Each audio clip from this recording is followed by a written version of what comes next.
За зохистой хоолтын үндсэн суур хэсэг бол өглөөний хоол байдаг. Ялангуяа оюутнууд өглөөний хоолыг заавал одоо идэж хэрэглэх ёстой. Энэ дээр бид нар өнөөдөр шаш буурцгийг өглөөний хоолнд хэрхэн хэрэглэх тухай. За дээрэс нь одоо хүнсний ногооны үндсэн бүрэлдэхүүн болох шар лувг бас өглөөний хоолндоо хэрэглэж зурж салаад хийх тухай ярьж байна. За шаш буурцгийг бид нар худалдаанд хатуу хуурай байдлаар нь худалдаанд байгааг авч дэвтээдэг. За нийтдээ нэг 5-6 цаг хүйтэн усан дэвтээсний дараа 10-15 минут буцалж байгаа усан дээр чанаад ингээд шаш буурцгийг бэлэн болгочдөг. Бэлэн болгосон энэ шаш буурцгийг бид нар одоо өөрсдийнхээ хэрэглэх хэмжээгээр хөргөчөнд зориултын хүнсний ууданд хийж хадгалдаг. За өнөөдөр бид нар салаатандаа энэ буурцаг бандуун төрөл болох ногоон бандуу. За дээрэс нь энэ шар ловн байна. За шар ловн бид нар ихэвчлэн одоо салаатанд түүхийгээр нь хэрэглэдэг. Гэхдээ өнөөдөр ер нь бол энэ шар ловн хэрэглэхдээ хальстай нь одоо жигнээд болгосон шар ловнгаа хөргөчөнд одоо 2-3 өдөр хадгалах боломжтой байдаг.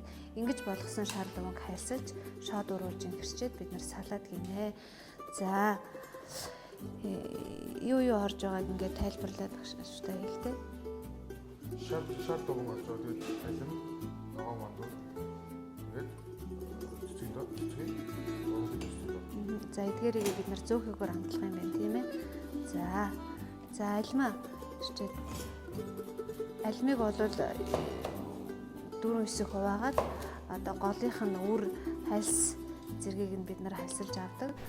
За ингээ хальсалсны дараа шоод өрүүлжин хэрчээд бэлтгэсэн шар луван бандуутайгаа хамт хольж ургамлын тос дээрээс нь одоо цэцгийгээр хамталж энэ салаатыг бэлэн болгох юм байна.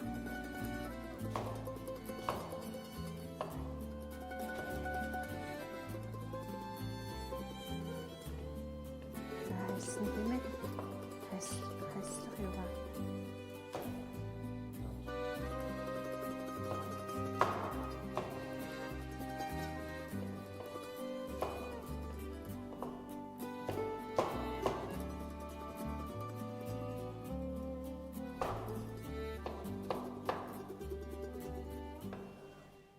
За нийтдээ энэ салаад маань одоо 120-150 г алим бандуун салаад байгаа.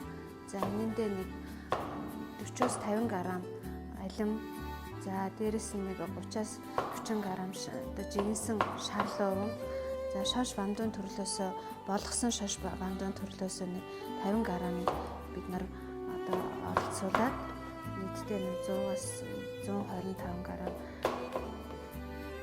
бандуу алимны салаад хийж байна.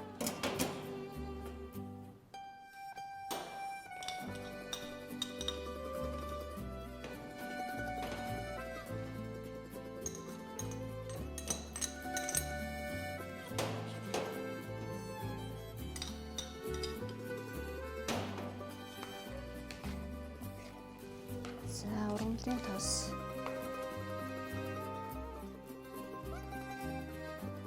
Хэдэн грамм гэстэй лээ? 5-аас 1-ээс 2 халбаг орчим ургамлын тос орно. За энийг давс цэцэг зөөхөөр амтлах юм байна. За зөөхий цэцгийн хоёр маань ялгаатай.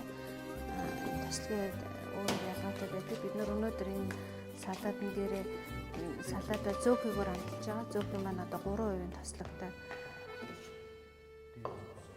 За зөөхийгөө дээрэс нь тусан.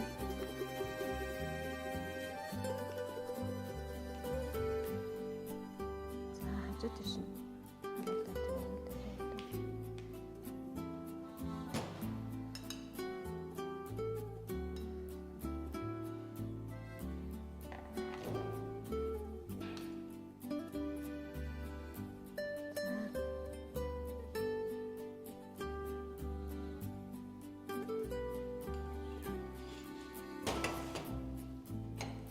за өглөөний хоолнд бидний одоо бэлтгэсэн салаад маань бэлэн боллоо. Тэгэхээр зэрэг та бүхэн харж байгаа энэ салаад бол маш богино хугацаанд одоо оюутнуудын цаг хугацаа хэмнэсэн.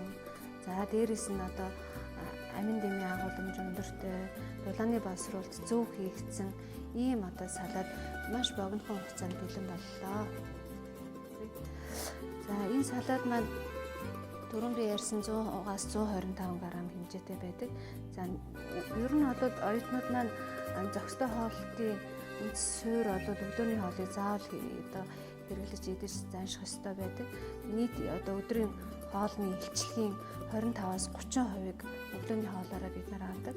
За энэ өглөөний хоолнд энэ салаад маань бол 100-аас 130 ккал илчлэгийг агуулхаар ийм хэмжээний одоо салаад маань бэлэн болж байна.